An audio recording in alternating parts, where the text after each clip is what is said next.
This book does not claim to have all the answers. Recovery from such profound betrayal is ongoing and deeply personal. Yet, by sharing this story with all its darkness and resilience, I invite readers into a conversation that has been long overdue. We must break the silence that shrouds MST, especially as it affects Black service members and marginalized communities within the military. We must dismantle the stigmas that isolate survivors and impede healing.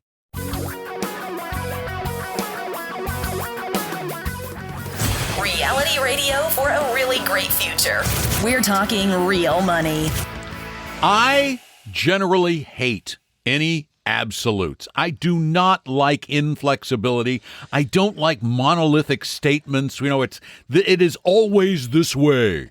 And retirement is one of those things that we talk about as if it is all or pretty close to all the same. You have to do these things to get to this point, to have this, and do these things, and then stop doing these things, and go do those things, and then not do anything ever again things.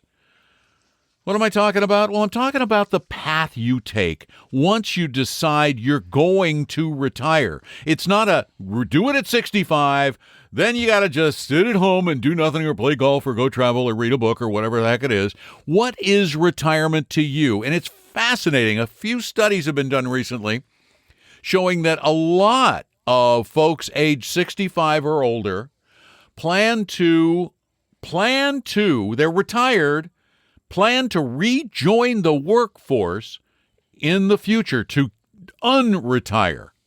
As a member of that class, I say good luck. I mean, you got to find somebody who's going to hire you, right? Well, good place to go if you're not looking for a lot of money. Like what? Go to Central Florida and get a job with Walt Disney World. They hire retirees like crazy. Now the minimum wage is $15. Greeters. So you're going to stand on your feet for 8 hours and say, "Hi, welcome to Disney World." It's a job. I've seen a lot of people do it, and they love it. I myself to be in shape, but I don't know that I could do 8 hours a day of standing on my 2 feet. I think they let you sit down once in a while. I think I don't know. I'm just saying.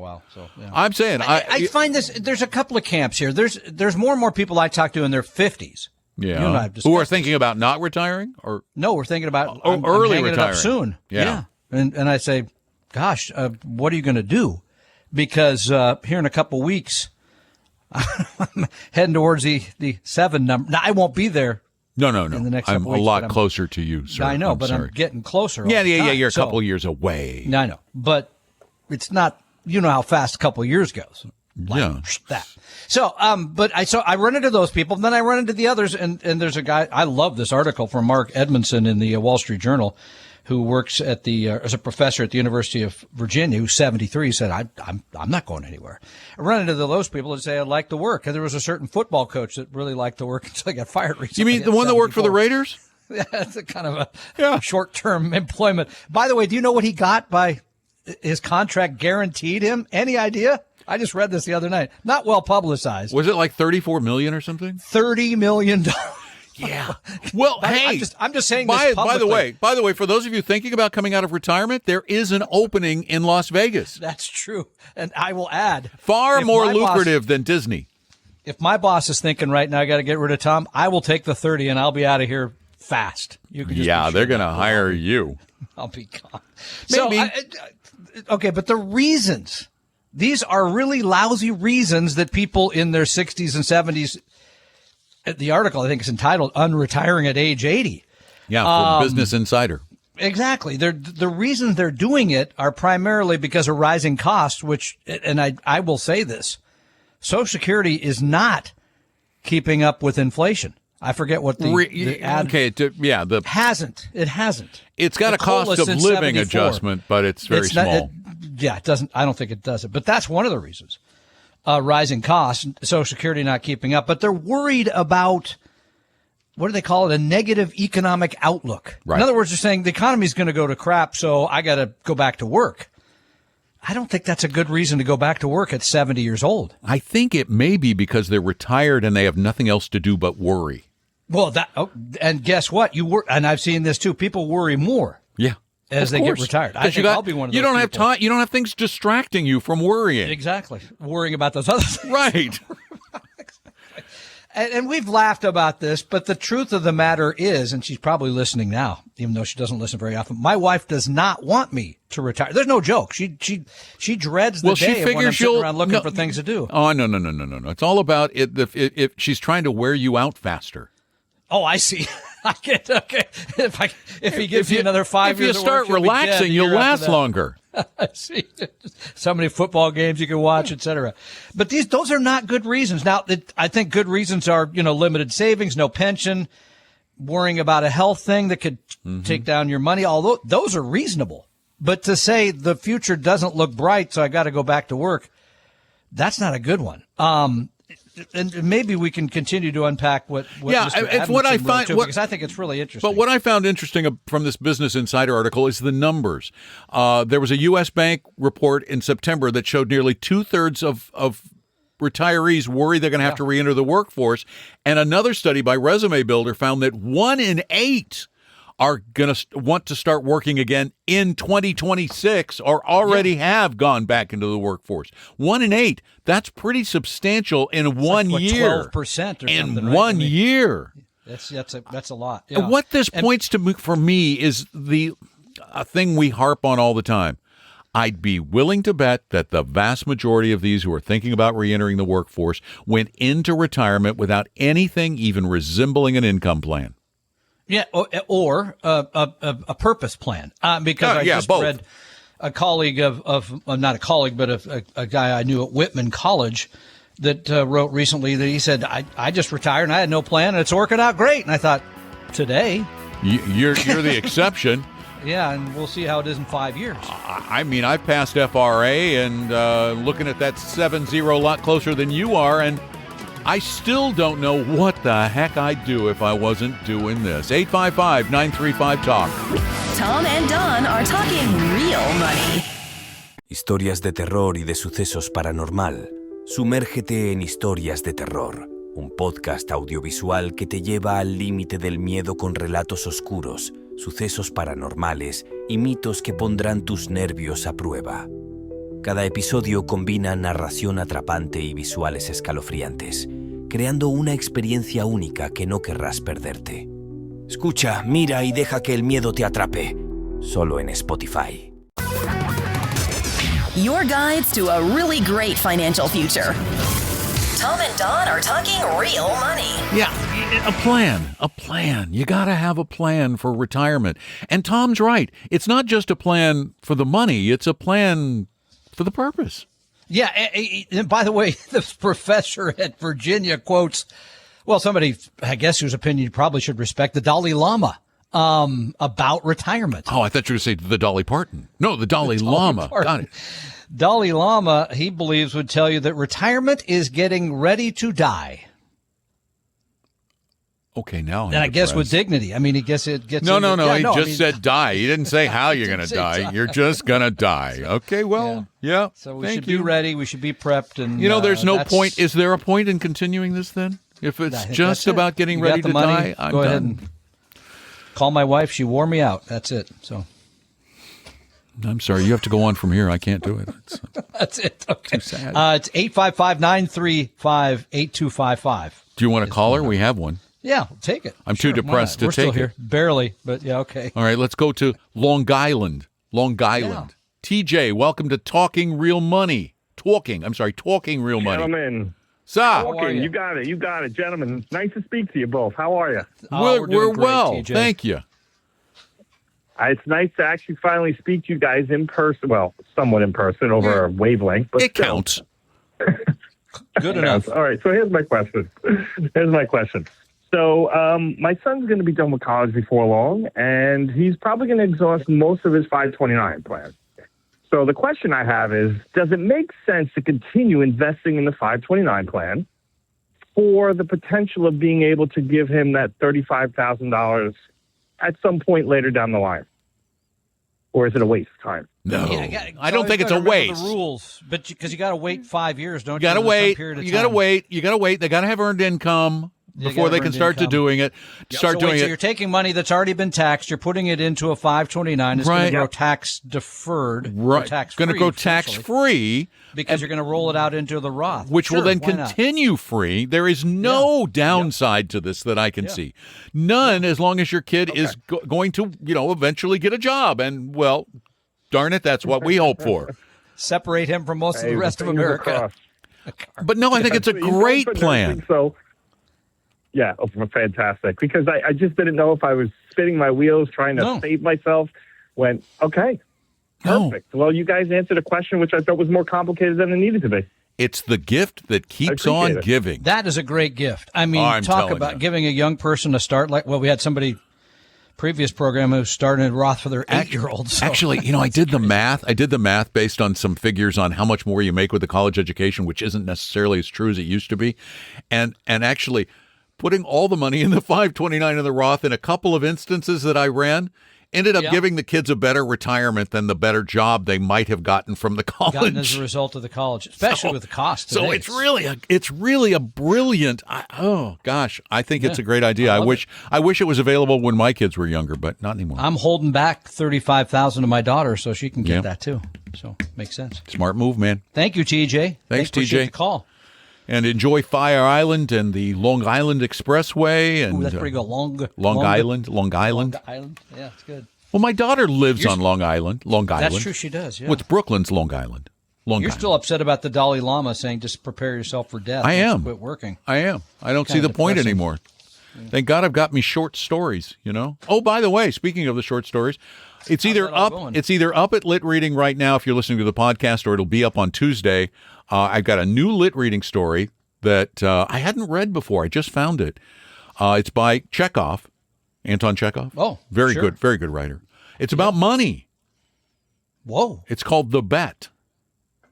Can you give us a 15-word synopsis here? Yeah, it's two guys at a cocktail party, one who's very wealthy and one who's a young man, and they argue over whether a life sentence in solitary confinement is a worse punishment than the death penalty. And where it goes from there is fascinating. It even has the stock market is in it. I'd probably take the death penalty there. That'd be really hard. Interesting story. Solitary confinement. Yeah. It's up at litreading.com, which is part of my many short story podcasts at shortstoryverses.com. I'm not going to make the bad joke because I get criticized heavily over the holiday. Yeah, and I'm going to say it because you've done it since 2020 or something. Well, that's only 5 years. I got jokes going back 20 years. Oh, well, that's just barely a joke. It's a baby joke. Warmed up, man. Exactly. Give us a call, 855-935-TALK. That's our number, 855-935-8255. Also, you can go to talkingrealmoney.com and send questions in. Do you have a quick one before the break? Oh, quick one. Well, that's all right. You can carry it over the break. The break. I don't care. This comes from Henry in San Jose, California. I have $3.5 million in funds I wish to invest for the short term. I feel that while Trump is in charge and his new hand-picked Federal Reserve chair, that rates will be trickling down for the next 1 to 3 years, then heading up slowly again. I can get 3.5% in a very safe T-bill and feel this would be a good place to park my cash. My CPA told me that in the tax bracket I'm in, whether I purchase T-bills or muni bonds, the difference net to me is very small. Your thoughts, please. That's with most people, actually. Bonds. With most people, if most brackets, it's a wash, or it's better. You're better to be in the T-bill. It's a very short instrument. Yes, that's a month or two, or 3 or 4. So you're going to get some variability in municipal bonds. But he's talking about his cash. He's talking about his cash. I would be in the T-bills. No, I would be more tempted to be in a short-term savings account.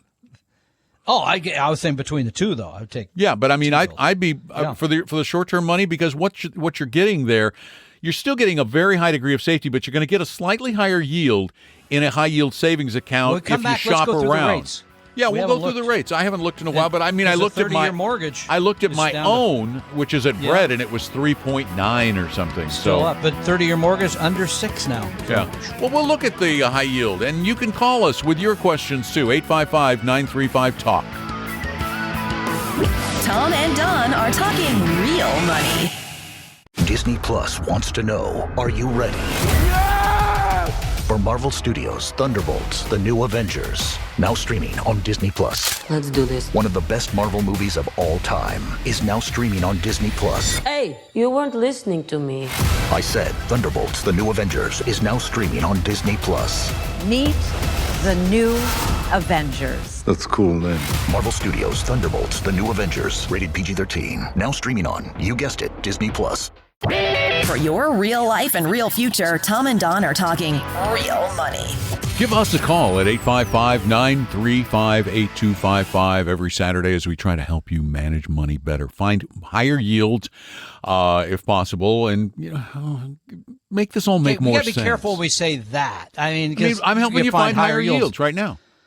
I am. I could find you a higher yield if I go to the Vanguard, high yield bond fund. Right. No, we could find you higher yield. Riskier. Right. We're gonna put it in perspective, though. Okay. All right. So with high yield savings accounts, you're guaranteed up to $250,000 back, even which if is the a bit bank of a goes problem under. for Henry because he's got $3.5 million. Which you can go to other places, but that's a lot of cash, by the way. That's how much cash he has? That's what he said. That's too much cash. Okay. First off, let's start with high yield, and then let's go back to... There's no such thing as too much Let's cash. go back to Henry. Yeah, there is. Let's go back to... Yes, there is. What are you going to do with $3.5 million cash unless you got a payment point. coming up on the yacht? Okay. And he didn't say he was a billionaire, did he? No, he didn't. Yeah. He gave us his phone number. We could call him. You don't need $3.5 million for your little yacht.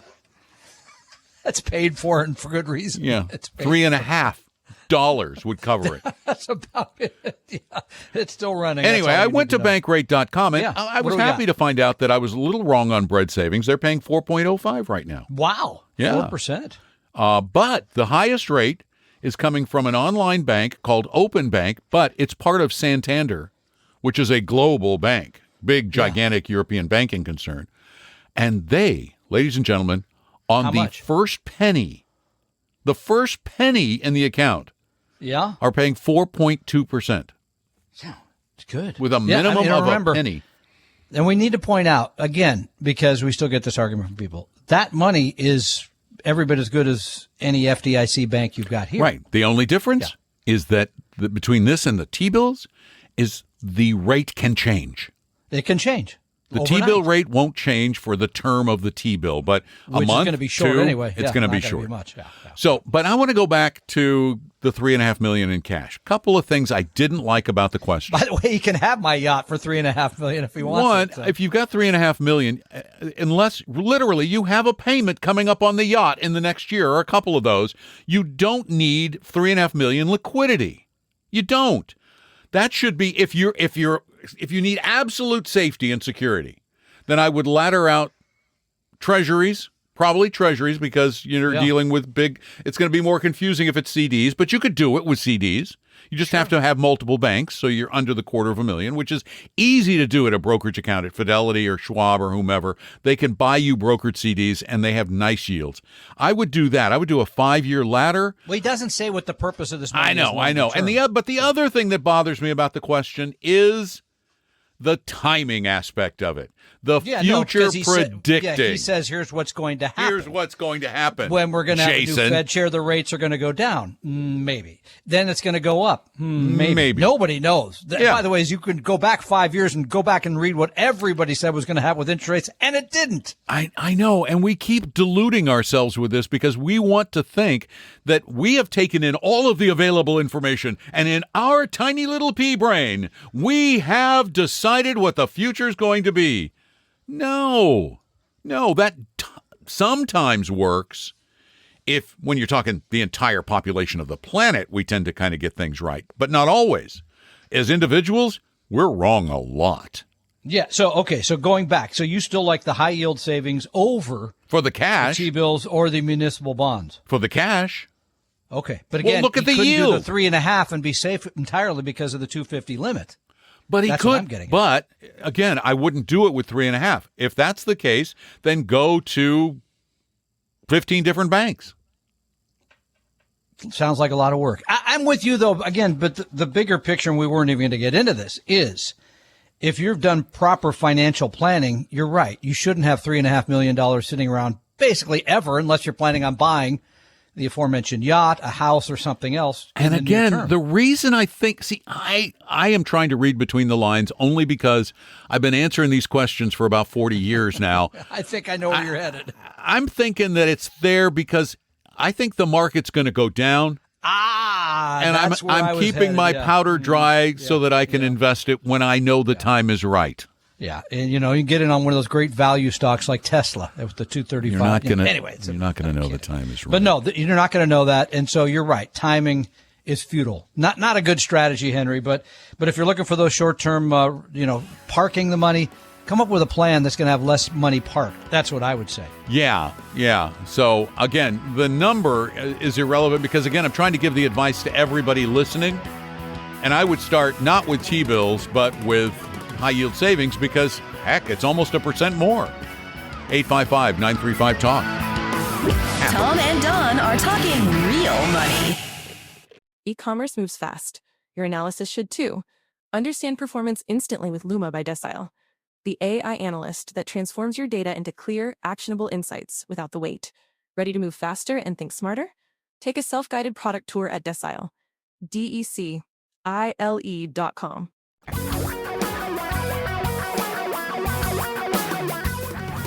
Reality radio for a really great future. We're talking real money. This is the show where we really try to make money make more sense, where we deal with your dough daily, pretty much. At least on the podcast. We do podcasts all the time. We have podcasts. Yeah, you got 5 a week. Planned, 5 days a week. And by the way, if you don't know how to get to the podcast, if you have a phone, you have you a can get at it. podcast. Yeah, it's pretty easy. I mean, I think they all come with a podcast do. app built in. You got to push the button, and there you go. You just go there and type "talking real money" into it. Yeah, so you pretty much get it built in, or you can, like, if you have Spotify, you subscribe to that. Podcasts are built in there. If you use Audible, it's built in there. If you use Amazon Music, they're built in there. And there are about 1,000 other podcast listening apps out there. So if you have a smart speaker, you just go, hey, whatever the name of the smart speaker is, play Talking Real Money. Yeah, or lit reading. And by the way, if you won't be alone because about 2 million people did that in 2025. 2 million times, not people. Okay. It's 2 million downloads. Yeah, I know. That's still... That's not 2 million people, though.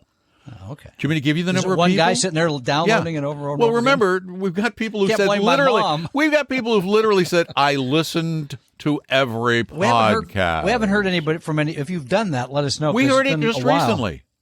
Oh, did we? Okay. In one of the written that. questions. Yeah. In one of the recent written questions.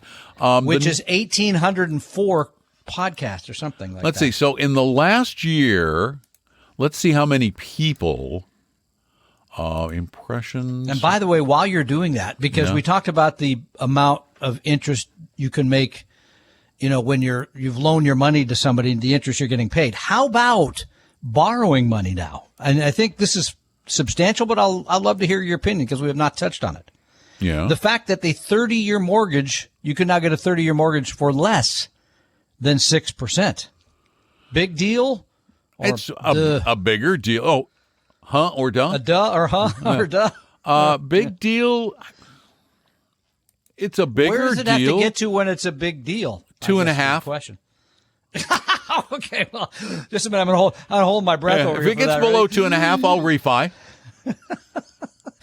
It's more people, by the way, that have interest rates over 6 now than do like you still have the 2.5 or 3%. Really? I just read that the other day. Yep, because people have been buying homes the last 5 years, and haven't been able to get that since COVID or close to it. I'm not even finding the number of people, but I think it's in like the 70,000 range, something like that. That's okay. I like the 2 million number better. I know. You just like bigger. You think bigger is better. Bigger is better. Bigger is better. Do you have I've been more? saying that about myself for a long time. Do you have more dead trees? Yes, I've got more dead. Don't say it so loud. I got 150-foot fir rats. You live in. Yeah. Your trees grow fast, and our trees down here in Florida. I know. Man, do they grow fast. Holy cow. I've got a tree that we planted, and it had probably about a 8-inch caliber in 1996. Diameter? Yeah, about that big around. About 8 inches. Okay. Yeah. I cannot get my arms around the tree now. Yeah. It's so big. That's crazy. That's monster. And both could blow down here and there. Oh gosh, yes, they blow down because there's so much water. They don't need to put roots down. They just go, there's water. It's coming in the tree. Well, the first 4 months we lived here, the one fell. If it fallen the wrong way, we wouldn't be doing the show together. So, you'll duck north instead of. You'll duck. What's that? You'll duck. Duck. Give me the question. All right. What do you got? Because Okay. nobody's calling 855-935-TALK. Yeah, so. here's your chance to Yeah. get right in on the show. Al from Omaha, Nebraska says, Tom Come and Don, love the on, show. wait. This You is think this, it's him? Yeah, is this Warren pretending to be Al?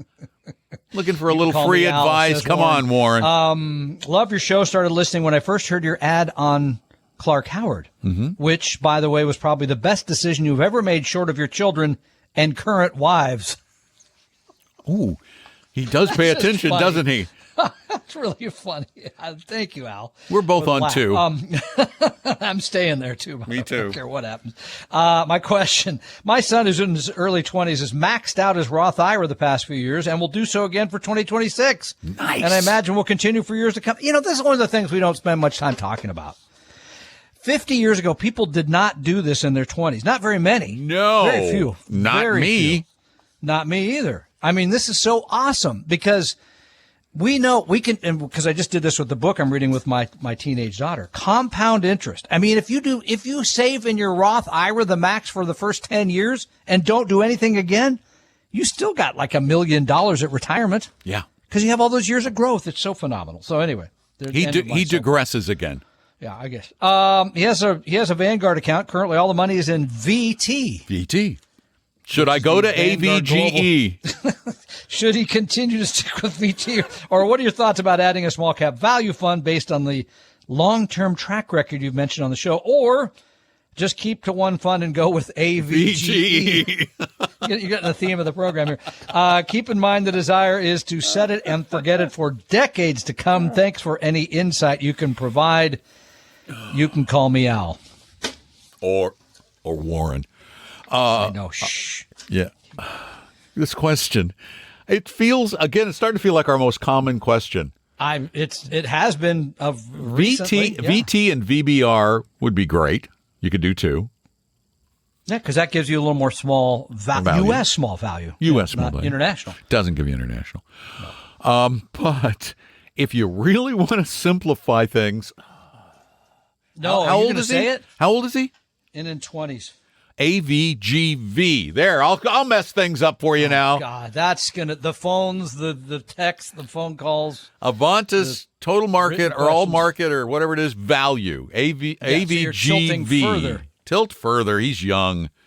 He just make sure he has a strong stomach, and I'm sure he does. He's young.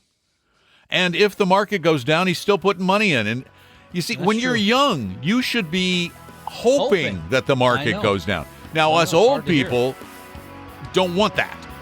But you young people, you should want that. If it goes down, you're going to be happy. We're going to be sad. And that's the way you want life to be, I know. We'll be back. Tom and Don are talking real money.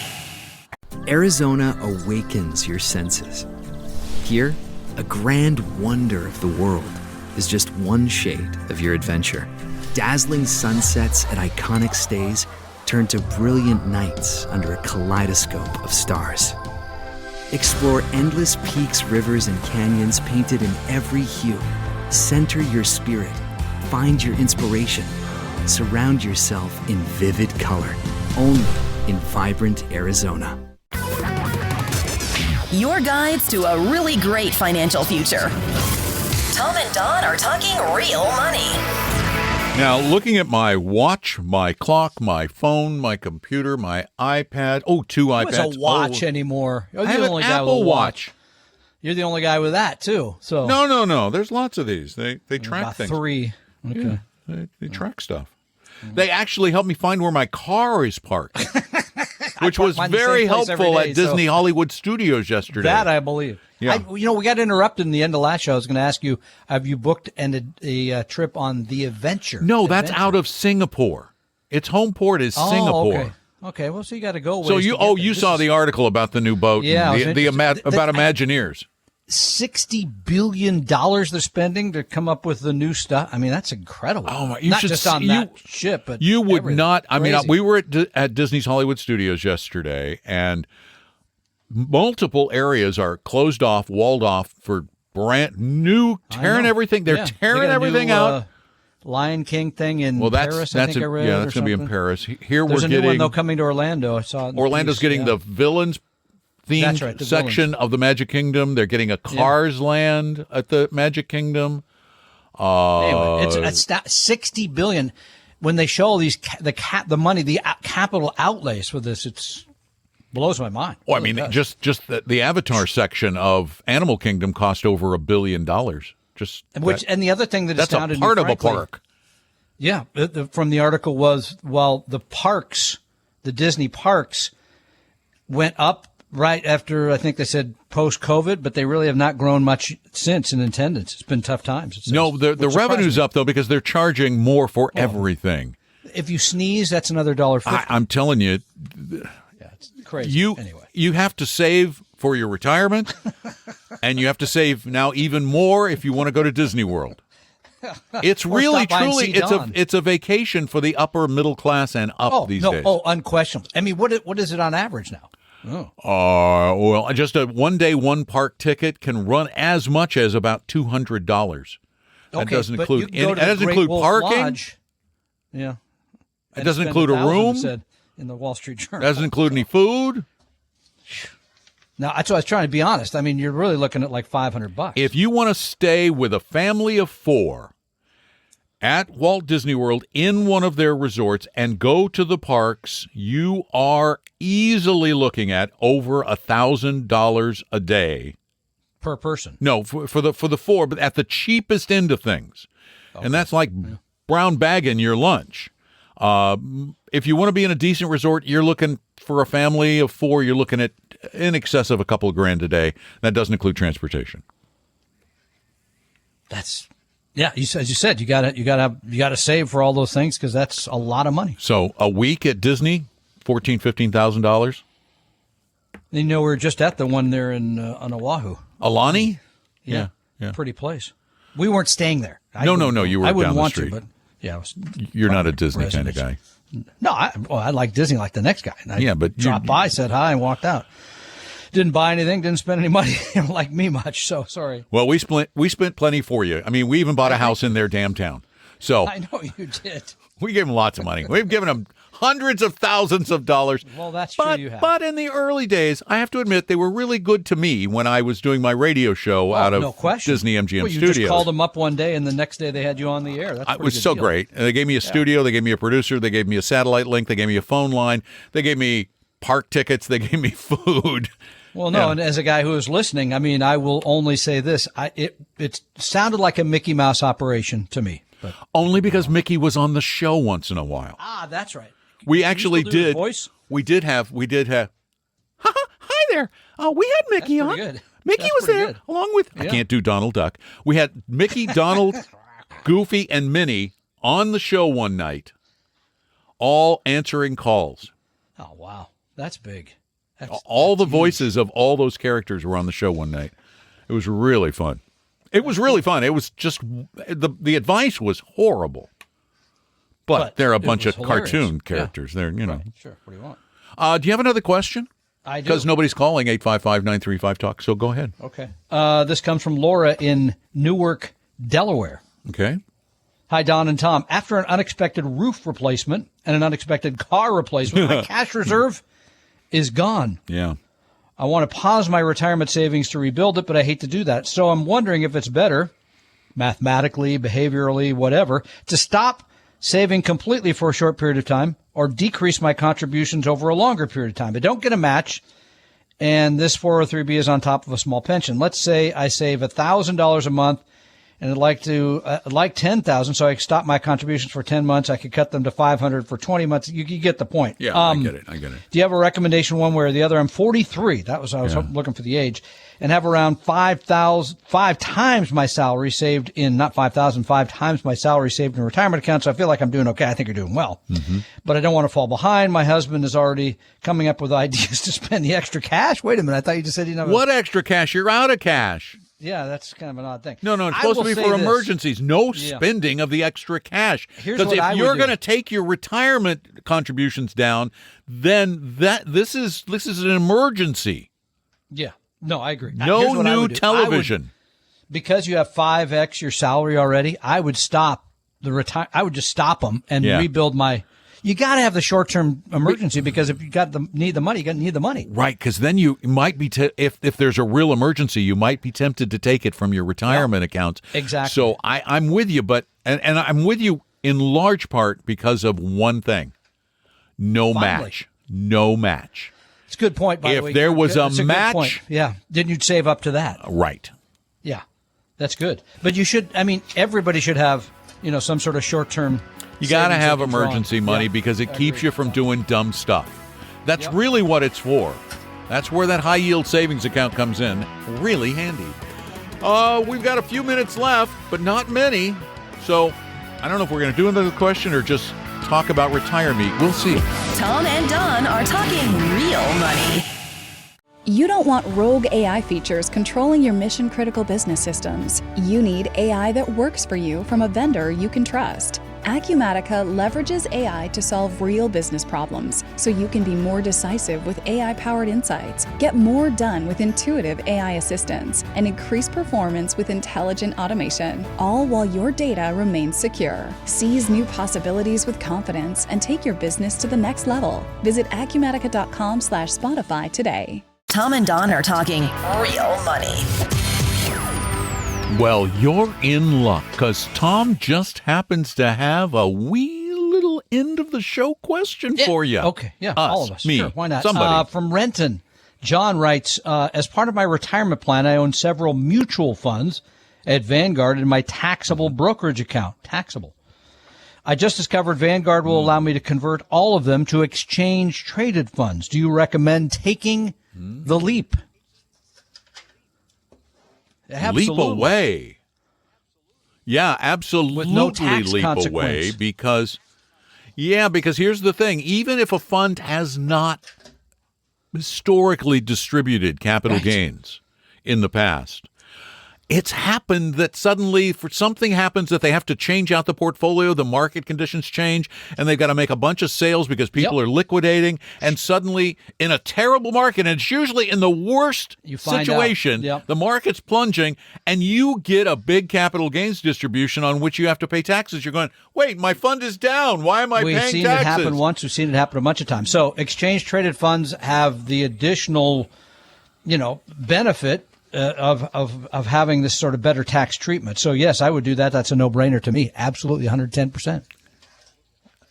Exchange-traded funds are not required to distribute realized capital gains. They can reinvest those back into the fund. It's wonderful. It's a wonderful little advantage. Yeah. It's small.